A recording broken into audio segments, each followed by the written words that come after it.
Steelers. Pittsburgh do this all the time. I've been playing them for 13 years. When you avoid the middle, they go into the middle. It's never changed.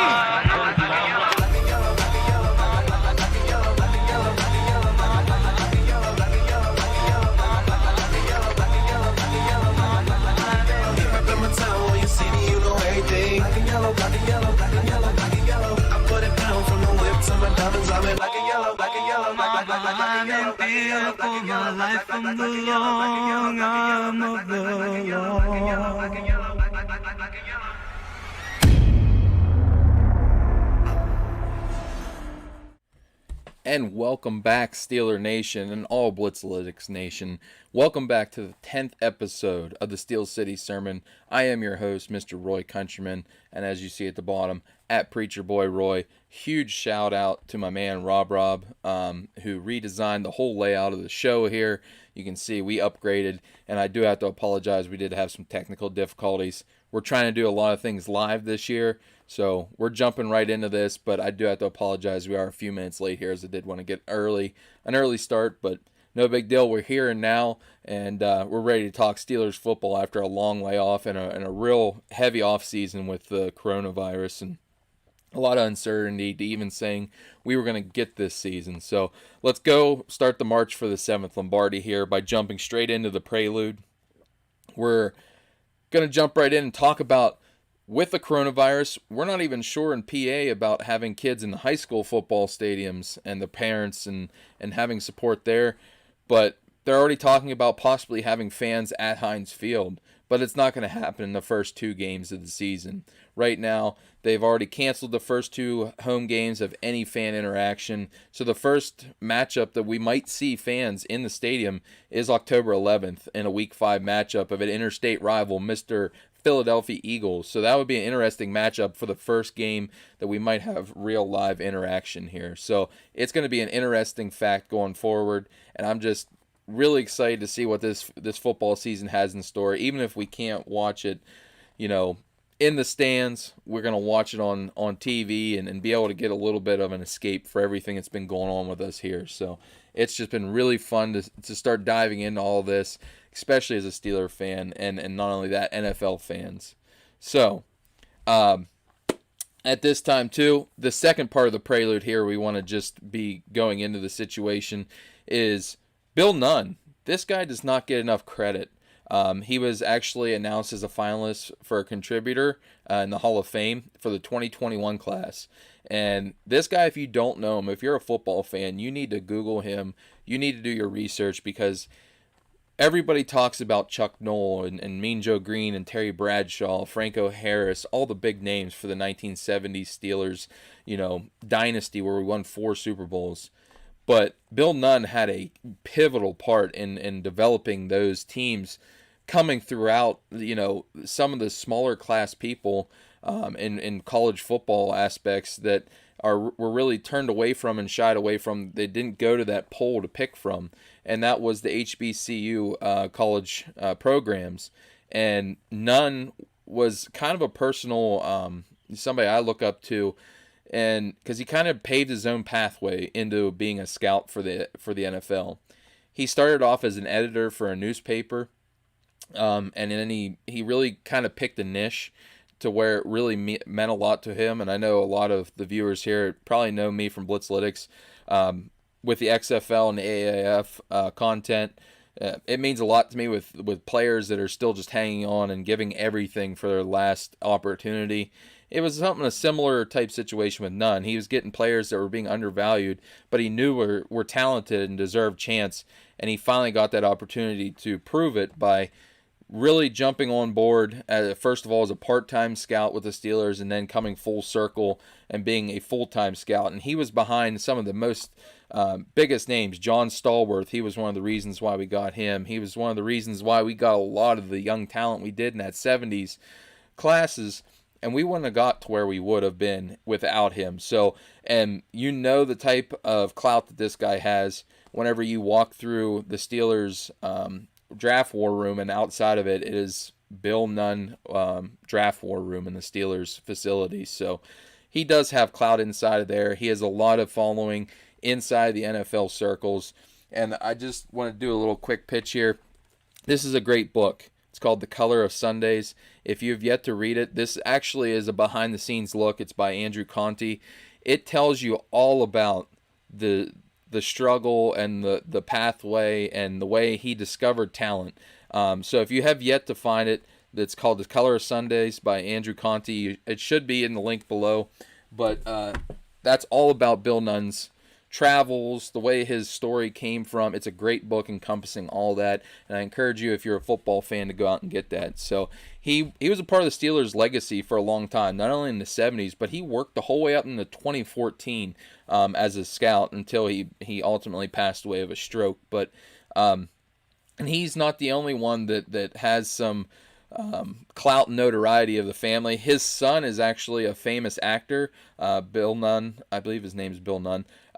He was actually the gentleman on Sister Act that was the cop that protected Whoopi Goldberg. So, short fact there that you might not know. So, but that is Bill Nunn's son, and he is more than worthy of being a selection of the Pro Football Hall of Fame. And I hope he gets in there, and it's going to be a heck of a class for all Steelers fans next year, being that we weren't able to have with the situation the Pro Football Hall of Fame game with Polamalu going in, as you see over my shoulder here. It's going to be a heck of a get together with Bill Cowher and Polamalu, and now hopefully Bill Nunn. Maybe we'll get Alan Faneca in there too next year. So it's going to be a good season to be a Steeler fan next spring here. Last thing on the Prelude section of this video series is the Big Ben documentary. I know Big Ben sometimes is he's a very enigmatic figure when you're talking about NFL fans. Some people really disgusted with him with his early antics in his career, but he's really turned his life around. And me being a Christian man, I really value his honesty up front whenever he's telling his stories now, and getting to know him as a person. It's nice to see behind the veil, and this documentary is one thing that I really have been enjoying. They've got the first 3 sections out now, I believe, in my info section here on the stream. It'll have the link to the first episode. If you get a chance, watch all 3 of them. It talks about how the injury happened, the surgery, the recovery, the effect on his family, his wife Ashley and his 3 kids, being able to see the effects inside the locker room. He's still wanting to be there and be a teammate and help out the young quarterbacks after last season. We've seen them struggle, but he wanted to be there for them. And the one thing personally for me is seeing his faith and being able to see that he trusted in God, and seeing how he really has a plan for him even throughout the struggles. It's an amazing story that I love seeing written right in front of us. He talks about the passing of Coach Drake in last year's training camp, which he talks in there. It was more than a friendship. It was a brother in Christ, and really it was somebody that helped build him up, even though he only known him for 2 years. It was a great story, and it's great to see the building blocks around Ben. It's great to see the personality behind the guy that runs out after halftime being injured, and sometimes gets cut down for being a drama queen, for being injured here and there. But he's a human being, guys and girls, and it was cool to see him. He went to a concert of a Christian band, hanging out with Bart Millard and a lot of guys from Mercy Me and a lot of guys. It was just interesting to see the whole dynamic. And if you want to get to know Big Ben a little better, I encourage you to go watch that video series, and it really shows his dedication. I know he got beat up a lot over the offseason about being out of shape and looking like he's past done. That narrative was never farther than the truth. When you get into this documentary, you can see he worked to get past the thresholds whenever he was coming back from this arm injury. He actually came back, I believe, a month before he was actually supposed to be throwing in the throwing program. He had to relearn mechanics, which I know some people had mentioned when training camp was happening in Heinz Field this year, that he was kind of throwing from a different arm angle. They go through that in the 3rd episode, that he was with a throwing coach actually, and it was talking about how he had to completely just remember and relearn how to throw the football to be able to accommodate that injury and not put a lot of stress on it, because the doctor said in itself that the throwing motion is probably the reason why it tore in the first place. And Ben had already stated before that he's been dealing with this issue. He's had a small tear in one of the ligaments probably since he was first or second year in the NFL, or even down at Miami of Ohio. So it's been something. He said he always felt a twinge in there in the first episode, but when he threw the deep ball against Seattle, it was a different feeling, and he actually tore all three of the 5 tendons, because there's 5 tendons that come from your hands down to your elbow. He tore 3 of the 5 completely off the elbow. And Dr. Neil Atrashi said that nobody's ever come back from an injury like this. It's been a devastating injury. So I'm encouraged. I want to see the uphill swing this season. It's going to be interesting. By all accounts, he's been throwing the ball better than he has a few years ago. And if that's the case, we might have another Cinderella story a la John Elway late career, where we see, all the pieces are in place here with the roster to have that late career, surge for maybe 1 or 2 more Super Bowls. So I'm excited for Steeler Nation. I hope you guys are too. But if you want to get a little bit of a scene behind the veil, go check out the Big Ben documentary. It's also in the links below on the information bar here as well. So let's just jump right into the sermon portion of the show here, guys. And girls, sorry, I always want to say that. But let's get our thoughts on the 53-man roster. I mean, there has been some surprises. If you also follow some of my work on 24/7 Sports, I've been writing about some of the new additions as they've been coming in. One guy really impressed me from all the accounts I've got was Ray McCloud. This dude is nothing but a jitterbug. He can get in short spaces. He can make explosive plays in the return game. And I think his really ascension through training camp made Ryan Switzer expendable. And that's saying something, because Switzer, by all accounts, came in great shape. He's, one of Big Ben's favorite targets because he knows where to be. And pretty well, Ray McCloud, I think, made him expendable. So I'm excited to see what they're going to get him into the return game, which we've always struggled with the last few seasons outside Deontay Johnson in the punt return game. But we want to let him focus on just being a receiver. We don't want to have to worry about him being a Pro Bowl or all-pro punt returner. He's really following the same career arc as an Antonio Brown, where Brown really made his appearances first of all as a return man, and then we had to go into seeing him as a receiver. And I think with the muscle gain that he had and the definition that he's put on his body, I think we're going to see him explode this year. And I don't think they want to have him back on punt return duty. I think they want to have an explosive guy that they can let him do business and let Johnson really focus on just receiver work. Unless it's key situations, maybe you want to toss him in for a different flair. So Ray McCloud, that's one that I was definitely intrigued by. How about bringing back 2 old friends, Josh Dobbs and Sean Davis? I was actually out of my home space here, my office. I went on a little mini vacation with my family. And when I got back to service, because I was completely off the grid, seeing 2 old friends come back in maybe positions that I won't say that we were weak at, but lacked experience and real quality depth. Not saying Curtis Riley wasn't, or Duck Hodges, but I'll take Josh Dobbs, the rocket scientist, and Sean Davis, who's an athletic marvel, as a 3rd or 4th safety, with the continual evolution of Marcus Allen. So Sean Davis, he's going to play a key portion on special teams with that speed and his hitting ability. He's going to be somebody's going to contribute early and often. And Josh Dobbs, hopefully we don't have to see him see the field, but he is probably one of the most athletic quarterbacks in the NFL. And to have him to be able to even do scout team reps on the weeks that we played the Baltimore Ravens is going to be invaluable. So even if that's all we get from Josh Dobbs, I appreciate him and what he's doing, and Sean Davis. It's been awesome. Another piece of information on the 53-man, Jordan Berry initially made it, but I'm sorry, the Aussie kicker, I'm glad to see you go. You had a rough last month in the season. Not to say that's who you are, but Dustin Colquitt, he won a ring last year with Kansas City. He has been nothing but Mr. Consistency. He has a good leg strength, but even better, he's good at directional punting and getting it down inside the 20. And that was one of the knocks always on Barry. He could boom some punts, but he was very inconsistent at times whenever it was asked to, cough and corner a kick down in the 10 and really play to the effects of our defense. So not only is Dustin Colquitt going to give us more consistency, but he's going to enhance our defense's ability to get points by his ability to pin guys inside the 10. Because if you get them inside the 10, you have the Thumper and Vince Williams and Devin Bush coming inside with a healthy Hayward and Tuitt and whoever they're going to have playing nose tackle. We might not even play nose tackle, might just be nickel all the time. But TJ Watt and Dupree, who are great run defenders, that's a scary thought. Our defense may be getting better just because of our special teams. So that was interesting. I already mentioned Marcus Allen. He's listed as a safety initially, but now he's kind of transitioning more as a linebacker.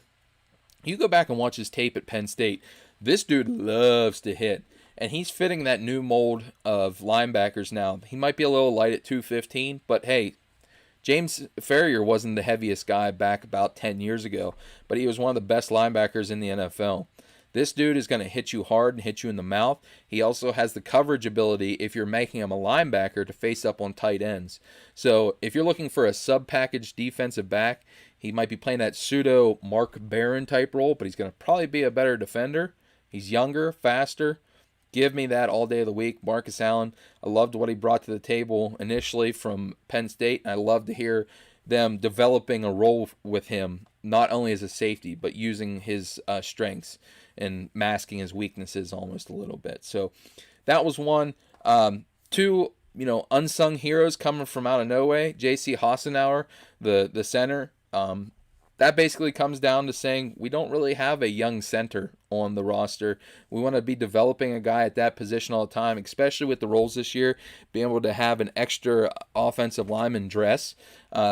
It wasn't surprising to see an extra lineman kept like that. Somebody that's very smart. He went to Alabama.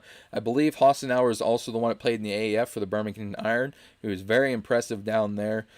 He's very technically sound, but he needs to get stronger, needs to get a little bigger, but he's good with quickness and getting out in space, which at times when we zone block, that's going to come to our benefit if he would have to be pressed into action. But hopefully we don't have to see that. We have Stefan Wisniewski as the backup center, and I'd be comfortable with him there.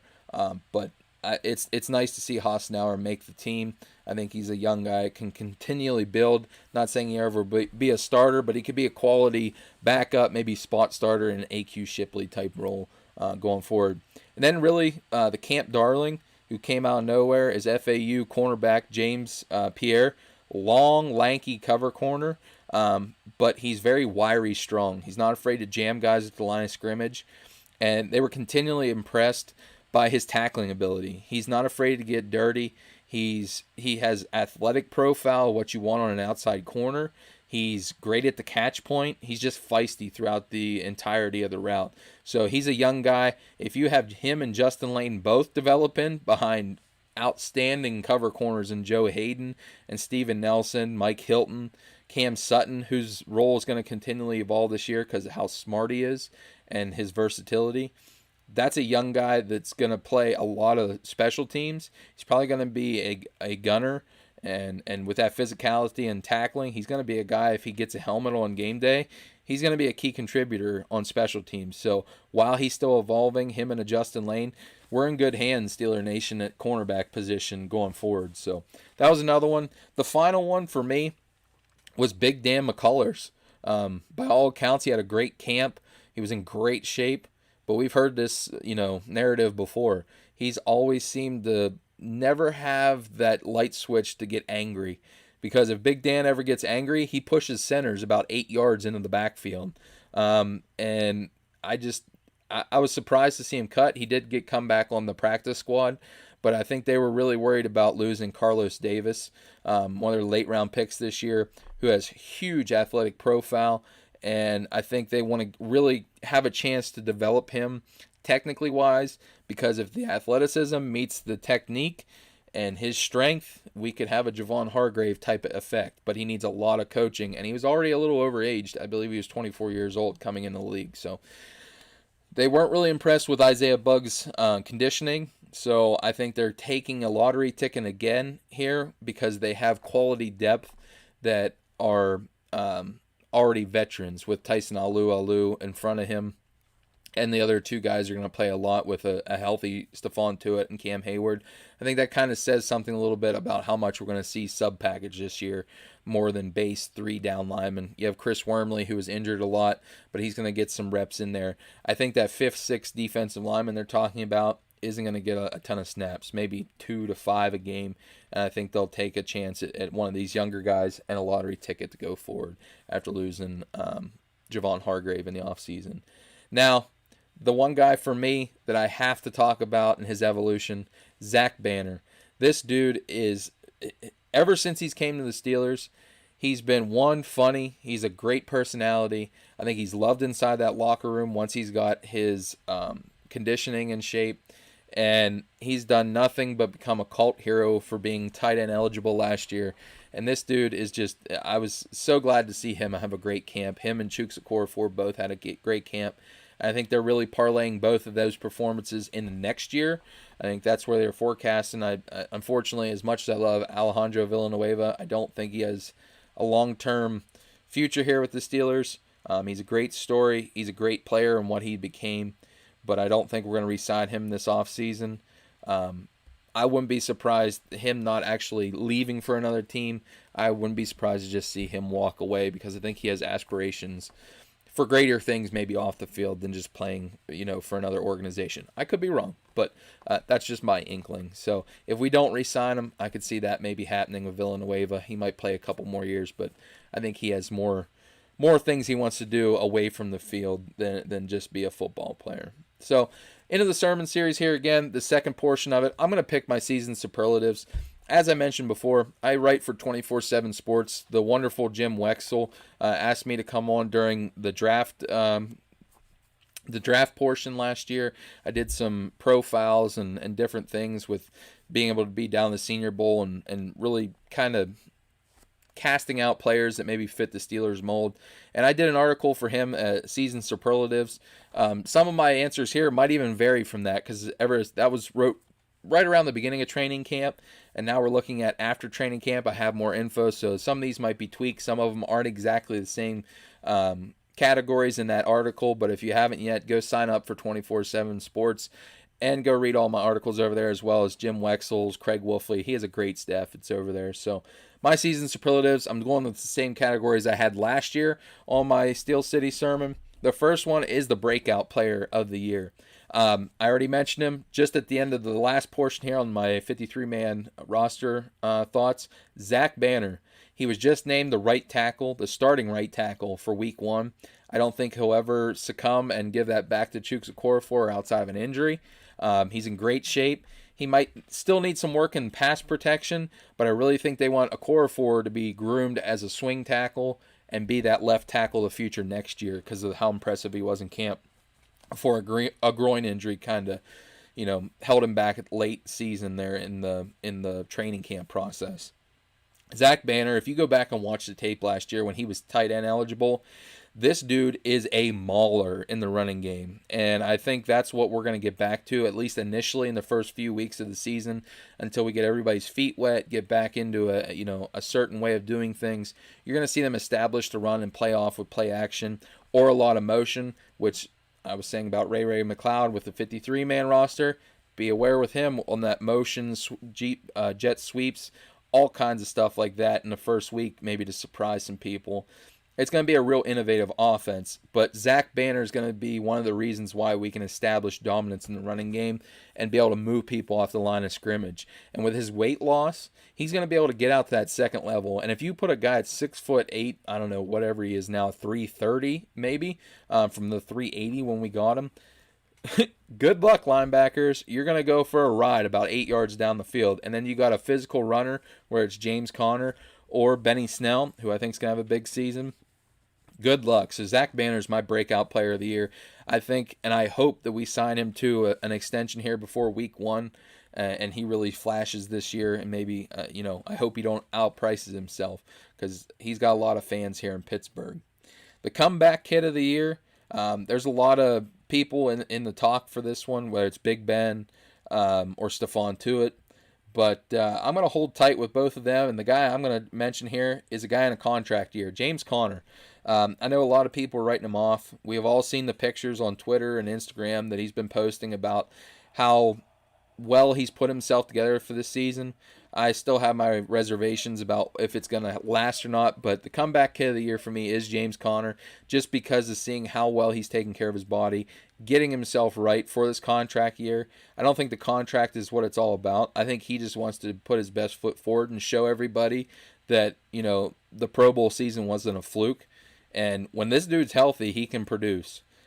He is a very physical runner, which with his background, I that's why I have my reservations if he's ever going to be able to stay healthy for a 16-game season.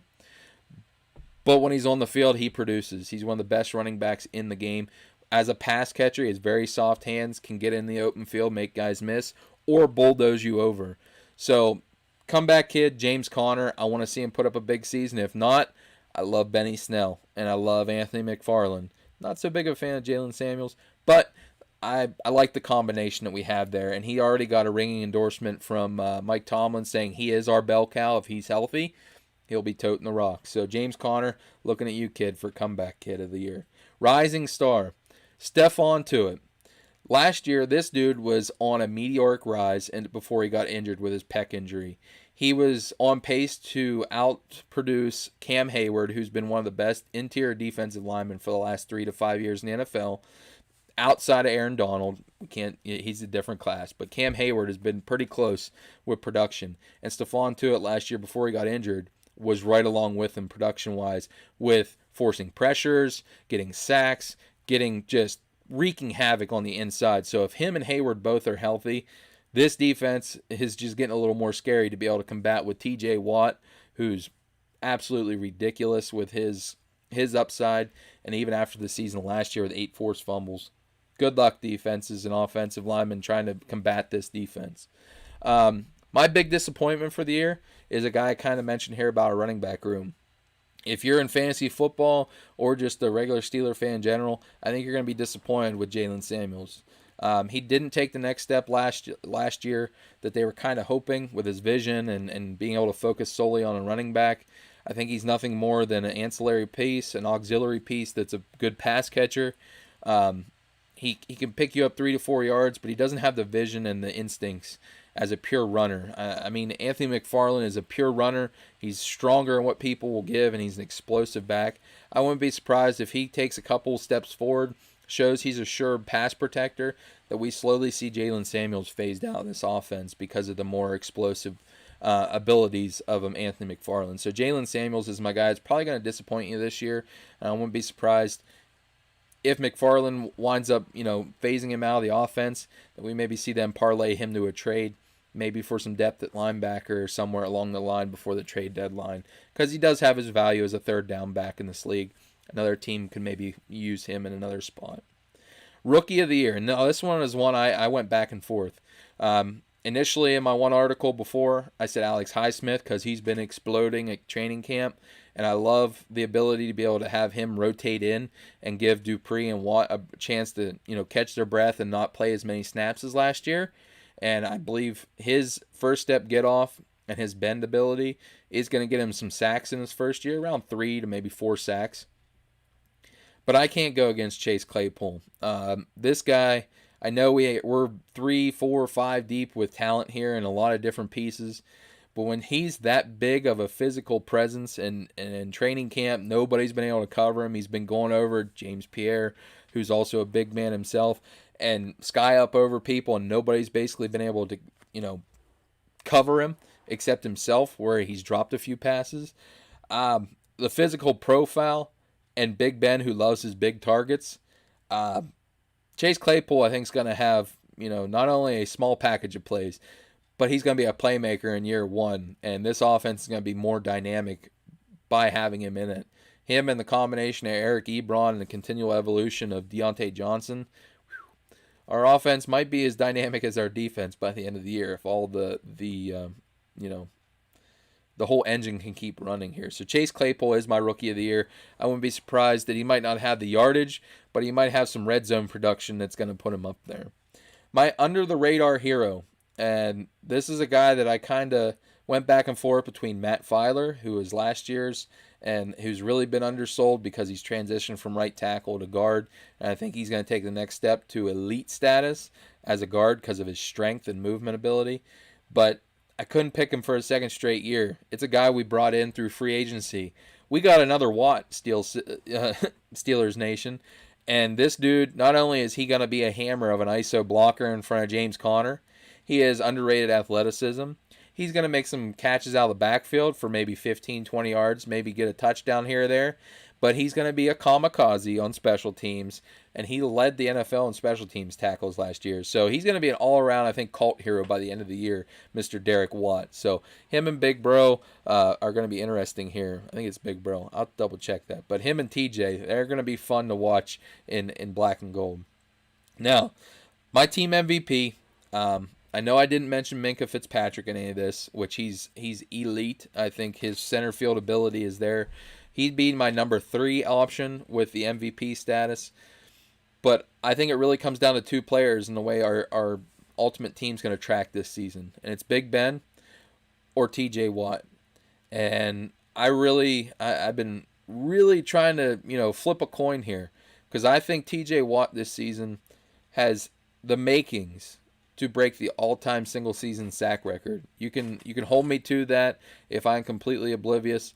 But I believe he is on pace, and I think he can break the single-season sack record by Michael Strahan. He is that dominant. He might not have the physical prowess of a Myles Garrett and maybe some of these other guys.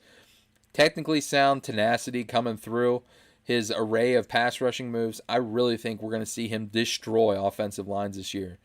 But I'd be remiss if I don't mention Big Ben is my choice for team MVP. I think Big Ben is on a revenge tour. I think that's half the reason why... thank you, Rob. Derek Watt is the middle Watt. Thank you. But I think Big Ben is really on a revenge tour this year. The last time he was healthy, he led the NFL in passing yards. And this dude will sling the ball around with a better array of talent with a lot of different ingredients here. We have 2 tight end sets now. Oh, you can't cover 2 tight ends? We'll pitch to the runners out of the backfield. We got Samuels, McFarland, we got Benny Snell, we got James Conner. Oh, now you want to just face up and go 4 wideouts? Why? All right, or maybe let's go 5 even. We'll go Deontay Johnson, Juju Smith-Schuster, James Washington, who everybody forgets about, Chase Claypool, and then throw in a Ray McCloud. Good luck, defenses. Pick your poison, and I think Big Ben is just going to carve up defenses like a Thanksgiving turkey. So Big Ben, he's going to show everybody he's healthy, and as I said before, I think he's going to track like a late career John Elway. So that ends our sermon portion of the video series here. Now we're going to jump in quickly to a Week 1 preview. We are on Monday Night Football, Steelers Nation. We are in MetLife Stadium in New York. It'll be at 7:10 on the 14th on Monday. Quick injury report, what's going on. Steelers probably going to be without David DeCastro. He's been dealing with a knee injury that kind of took him down late in training camp. It gave actually rookie Kevin Dotson a chance to explode the last few practices and really move people off the line of scrimmage. But by all accounts, we're talking about Stefan Wisniewski, who I mentioned earlier as the backup center. He actually started the last 2 Super Bowls with the Eagles and the Chiefs as a guard. But they're saying initially he's going to be the guy that's going to get the start Week 1. I understand that because of the veteran presence, and you want to get, you don't want to throw a rookie right into the Wolves. But don't be surprised if Wisniewski struggles initially with some of that interior pass rush and Tomlinson and Leonard Williams, that maybe they switch it up and they go with the big bruiser and Kevin Dotson there. So that might be one to watch at right guard if DeCastro doesn't play, and by all accounts he hasn't practiced yet this week, so you most likely ain't going to be playing. That'll be interesting to watch with that front 7 that's really been improving but isn't there the whole way. Another guy that's been limited or out is Deontay Johnson with a foot injury. He didn't practice on Thursday. He then got back to a full practice Friday, and by all accounts he's tracking to play on Monday night. I think more than that, it was just a maintenance day with a foot injury he's probably going to be dealing with all season. I don't think it's anything...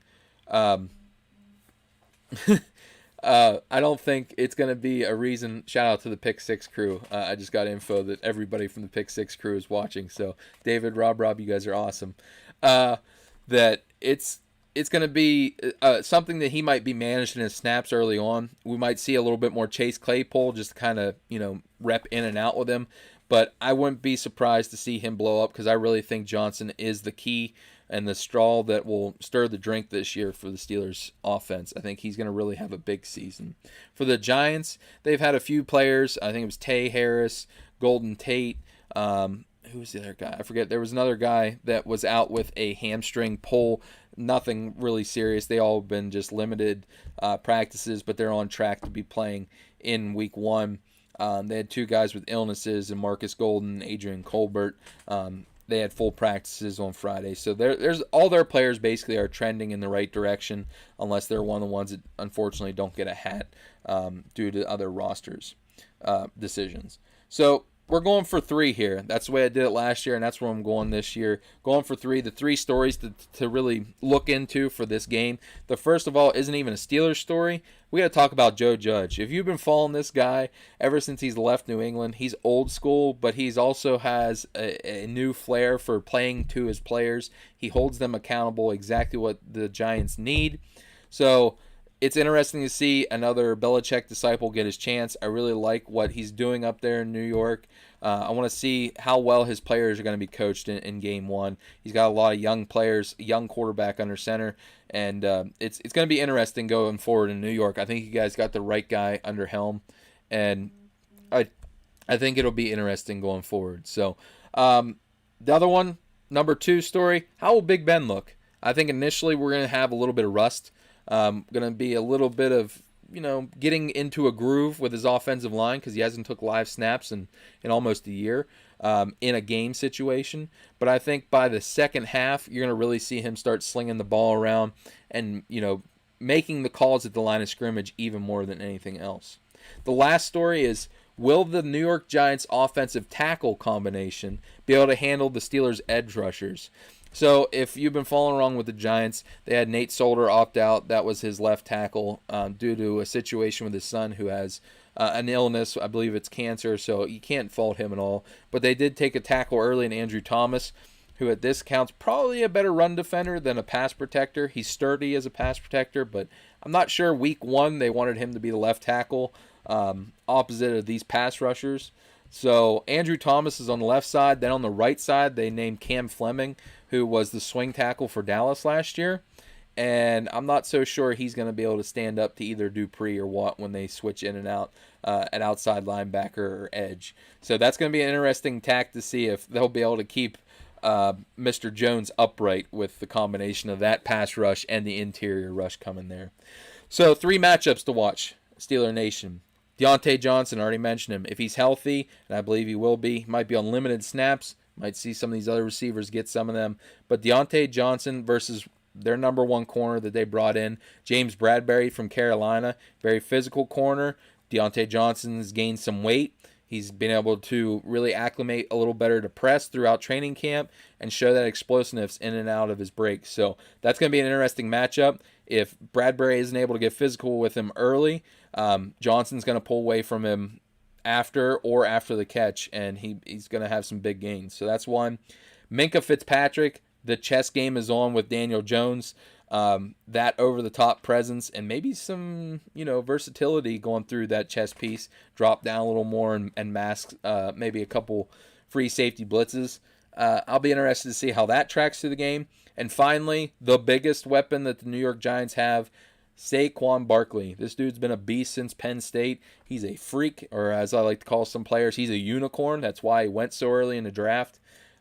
Vince Williams is going to have his business right there with him. He's going to have a lot.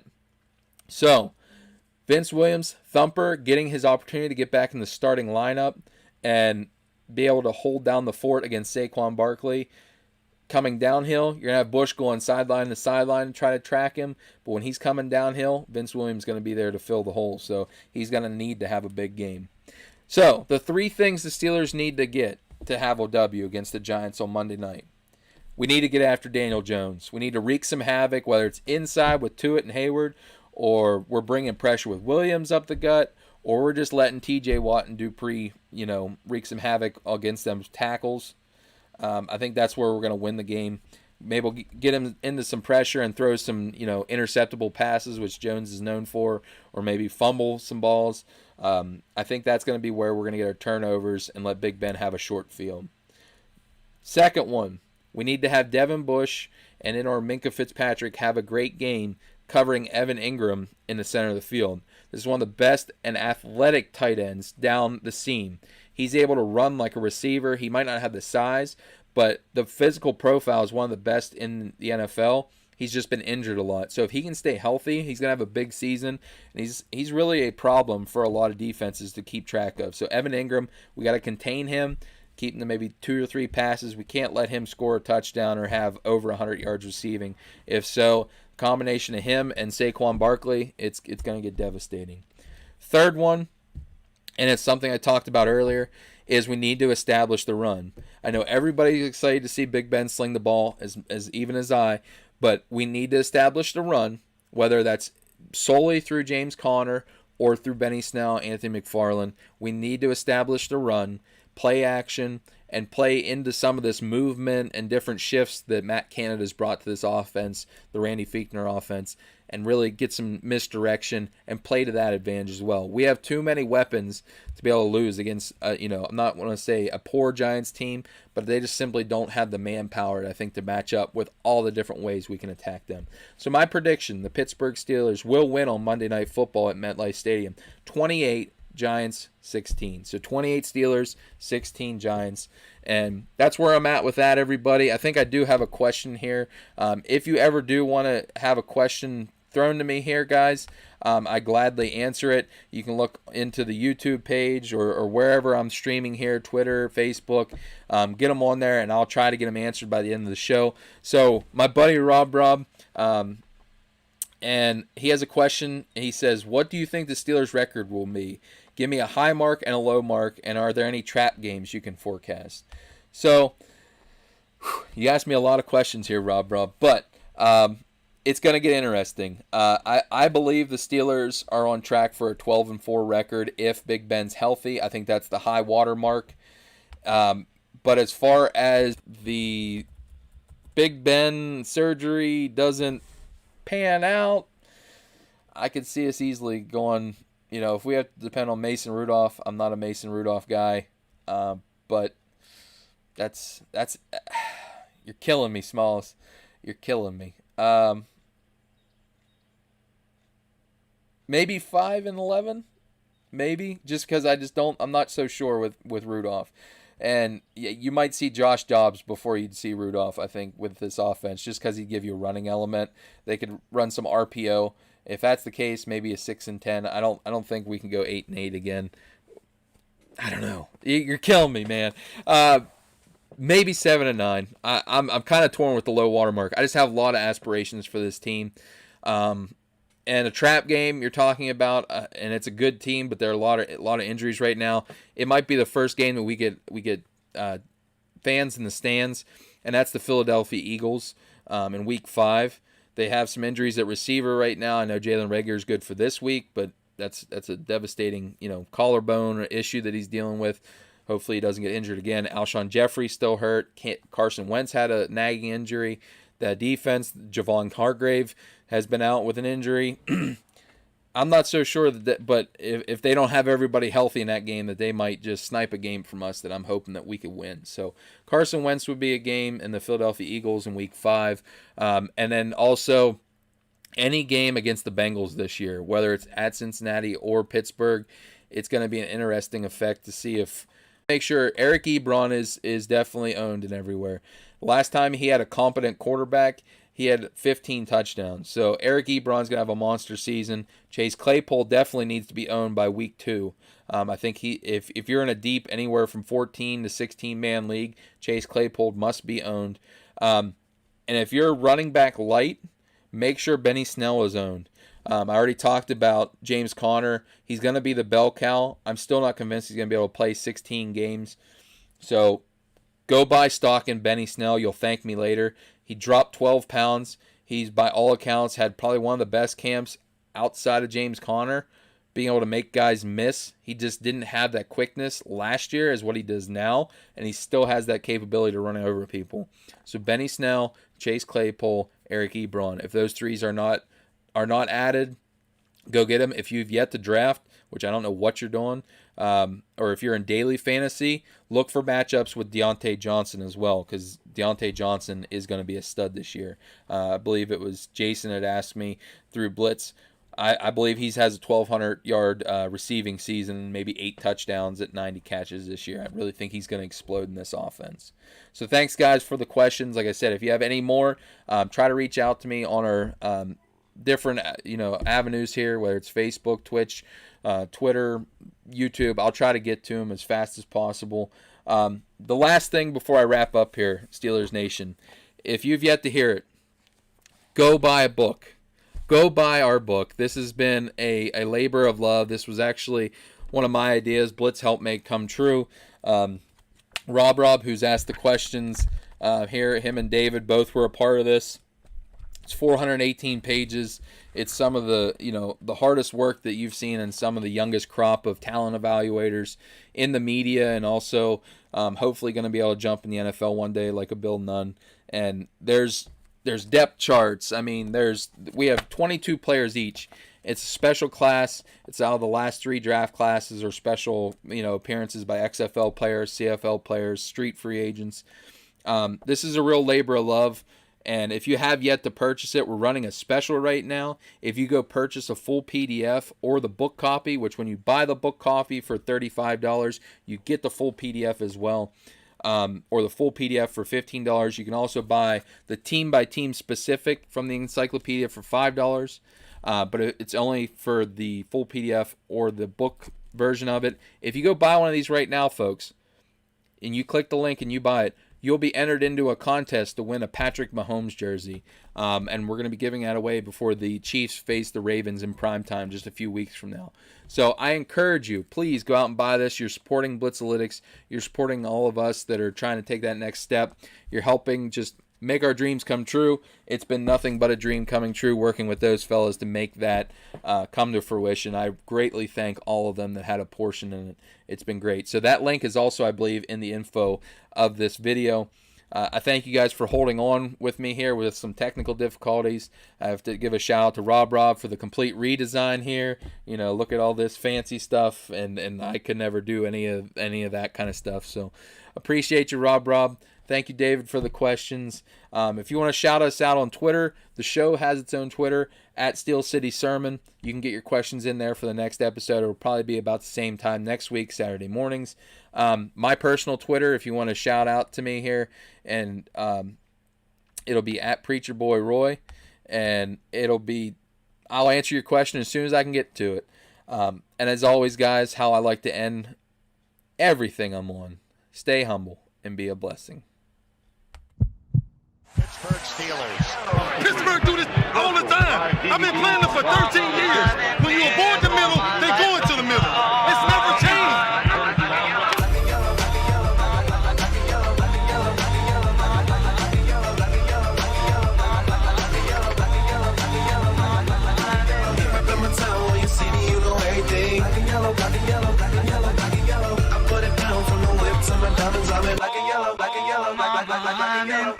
For my life from the long arm of the law.